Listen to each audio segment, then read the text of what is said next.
राहुल गांधी असं म्हटले की मोदीजी हे आतापर्यंत सर्वात तरुण विरोधी पंतप्रधान आहे. मोदी देशातील लोकशाही संपवणारेच पंतप्रधान असतील अशी सुद्धा सगळ्या सोशल मीडियावर जोरात चर्चा असते.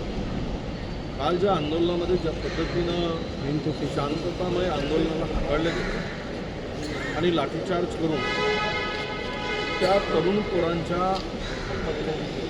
पोरांना जखमी केलं गेलं, ज्या पद्धतीनं पोलीस गुंडगिरीसारखे वागत होते, यावरून जंतर मंतर हे लोकशाहीच्या आणि या देशातील जनतेच्या हक्काचं एक केंद्रस्थान आहे.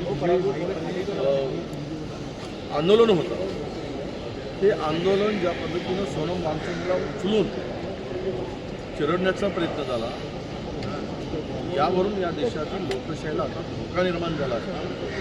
कालच्या लाठीचार्ज करण्याची का गरज होती?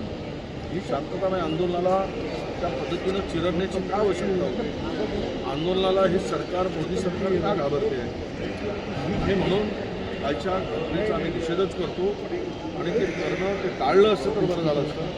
पण असं आहे की त्या कालच्या आंदोलनाला ज्या पद्धतीनं हाताळलं गेलं, त्याबद्दल त्यामधून या देशातील तरुणांचा आंदोलन थांबणार नाही. हे आता मात्र सरकारने जाणार, आंदोलन संसदेकडे जाणार. हे 3000 एकर जमीन आर्थिक तालुक्यात घेतली जात आहे.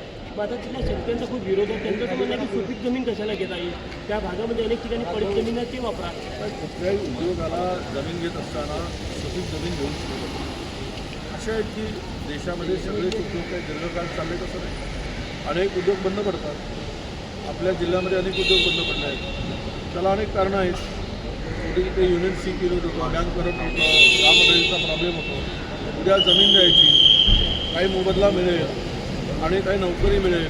उद्या हे युनिट बंद झालं, तो इंडस्ट्री बंद झाली तर उद्या ते जमिनी गेले आणि नोकरी गेली. म्हणून जमीन घेताना सरकारला उद्योग उभे करायला मोठं विरोध आहे. पण त्या जमिनी घेताना सुपीक जमीन का घ्यायचं याचा आग्रह करत आहे. चंद्रपूर जिल्ह्यामध्ये सुद्धा त्या पद्धतीनं सरकार आग्रह करते आणि दबाव टाकतो आहे. गडचिरोली जिल्ह्यामध्ये आंदोलन झाले, सुपीक जमीन आम्ही देणार नाही म्हणून. परंतु सरकारला मात्र याचं काही देणं घेणं नाही आहे. उद्योगपतीसाठी पायगळ्या जरूर घाला, पण शेतकऱ्याला उद्ध्वस्त करून उद्योगपतीसाठी पायगळ्या घालणं हे चुकीचं आहे. आमच्या उद्योगाला विरोध नाही, सुपीक जमीन घेण्याला विरोध राहील.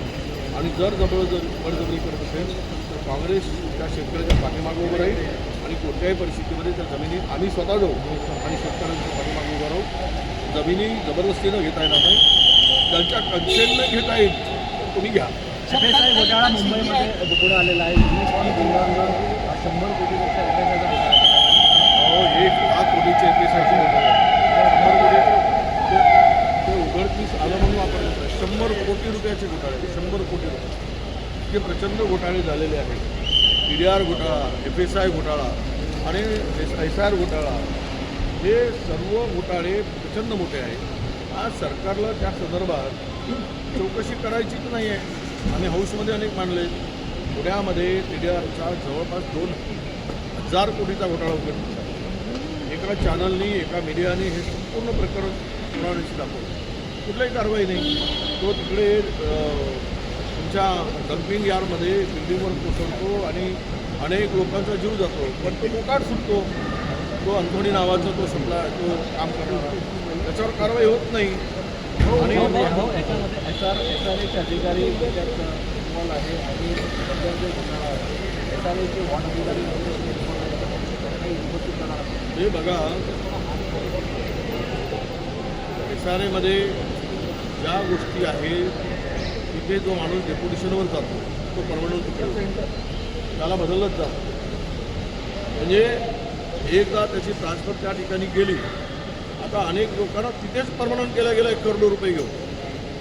हे फार मोठा स्कॅनल आहे. हे एक फार मोठं रॅकेट आहे आणि हे सगळं रॅकेट मिळवणं धंदा सुरू आहे. त्यावर कोणाचं नियंत्रण आता मला सांगण्याची गरज नाही. सरकारने एवढ्या घोटाळे होत असताना मोंग येऊन गप्प बसू नये, कशी करावी. आणि दोषीवर कारवाई करावी.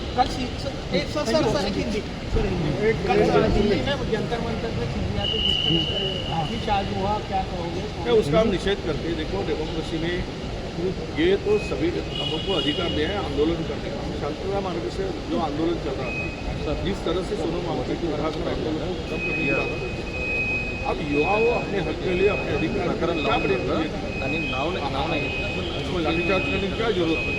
तर सरकार करती है. अनिलने बाईट पण दिली. अगर यही शांततापूर्ण मार्ग से चल रहे हैं, शांति से तो आज देश में उसका उद्रेक नहीं होता. और हिंदुस्तान में युवा रास्ते पर आया था, हर डिस्ट्रिक्ट में, हर तालुका प्लेस में. इस सरकार के दिन भर गए हैं और ये आने वाले चंद दिनों में आपको दिखेगा लाठीचार्ज का बदला. युवा इस सरकार को सत्ता से नीचे उतार कर ही रुकेगा, यह हमें विश्वास है.